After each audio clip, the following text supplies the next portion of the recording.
Mas continuando. Onde eles vão crescer, vão ficar em forma tubular e vão se dividir, dando origem a outros indivíduos, carregando esse material genético de forma totalmente aleatória.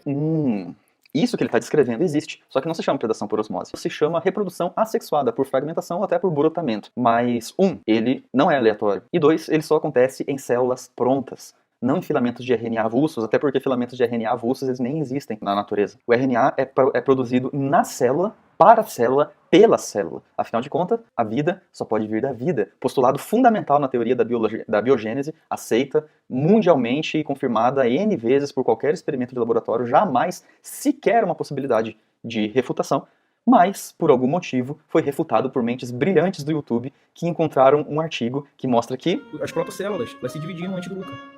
É o que a gente observou no artigo que saiu esse ano, cara. Ó, esse ano, RNA se dividindo e evoluindo sozinho, em clados diferentes, sem ter vida. E aí?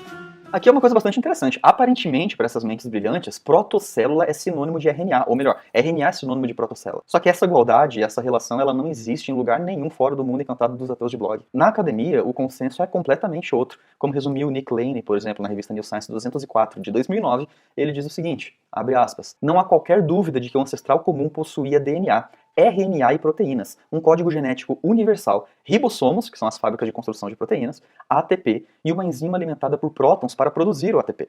Os mecanismos detalhados de leitura do DNA e conversão de genes em proteínas também deveriam estar presentes. Em resumo, o último ancestral comum de toda a vida se parece e muito com uma célula moderna.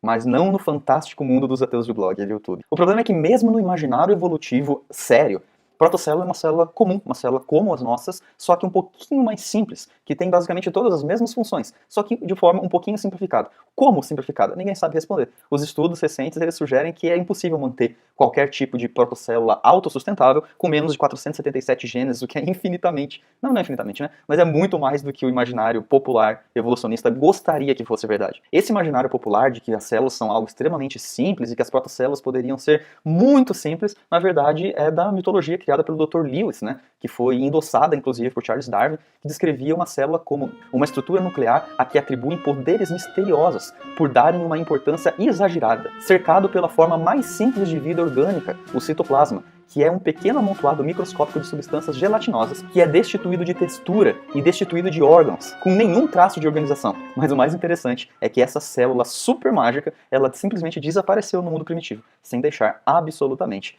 nenhum resquício. E ficamos só com essas estruturas super complexas que temos até hoje. Mas não, meus amigos. No fantástico mundo da militância ateísta dos cientistas de YouTube, é tudo muito mais fácil. Assim como é muito fácil, muito simples o homem ir para Marte, nas histórias encantadas de uma criança de 5 anos sonhando em ser astronauta. Interessante que ele insiste que esse artigo, que nós já vamos estudar a fundo aqui, mostra que monômeros viram polímeros. E são palavras que nem existem no artigo. Monômeros que viram polímeros, pronto. Qual é a dificuldade? E ainda pergunta qual é a dificuldade disso. Afinal de contas, segundo ele, os pesquisadores simplesmente deixaram os elementos químicos trabalhando e o resto é mágica. Frente ao fato de que ele conseguiu citar o artigo falando absolutamente todas as palavras que o artigo não diz, me vem uma pergunta. Então, Miranda, você leu esse artigo? Peraí, mas eu não preciso especular. Ele responde. O experimento inicial foi coletado o RNA e o RNA foi incluído no experimento ou não havia sido incluído o RNA e ele surgiu? Não, eu acho que eles coletaram, Antônio. Você não lembra, não? Tu que leu o artigo. Cara, eu acho que surgiu e apresentou o comportamento da RNA, mas teria que reler pra confirmar. Nossa, hein? Que decepção. E aí, afinal de contas, o RNA começou pronto ou ele se formou assim só com os compostos químicos que estavam lá? Essa não é uma pergunta de pouca importância para o artigo, na verdade tem tudo a ver com o próprio assunto do artigo. Mas tá bom, vamos entendê-lo, né? Afinal de contas, essa resposta deve estar muito escondida dentro do artigo. A gente já vai ver daqui a pouco o quão escondida ela estava. Só que o mais engraçado é que o suposto biólogo que afirma com tanta certeza o tempo todo de que isso acontece o tempo todo. Ele mesmo afirma que ele não leu o artigo. Você não lembra, não? Tu que leu o artigo. Foi o Antônio Miranda que leu. É ele que precisa reler. O que significa que o suposto biólogo, ele tá falando algo que ele não sabe, baseado num artigo que ele não leu e que ele apenas ouviu um ateu de blog não acadêmico simplesmente comentar e ele acredita e repassa como se fosse verdade absoluta. O problema é que o próprio não acadêmico, porém auto-intitulado não leigo, também não leu o artigo. Mas ao que tudo indica, isso não é realmente necessário. Afinal de contas, essas mentes brilhantes, elas transcenderam o tempo e o espaço, transcenderam a própria ciência e eles não precisam sequer ler estudos dos outros, pois eles são a sua própria fonte. Primeiro, deixa eu responder sobre o acadêmico, tá? Sim, eu tenho muito orgulho de ser acadêmico e tenho muito orgulho de eu mesmo ser a própria fonte. Tá? Eu mesmo sou a porra da fonte, cara. Eu tenho orgulho disso do cacete.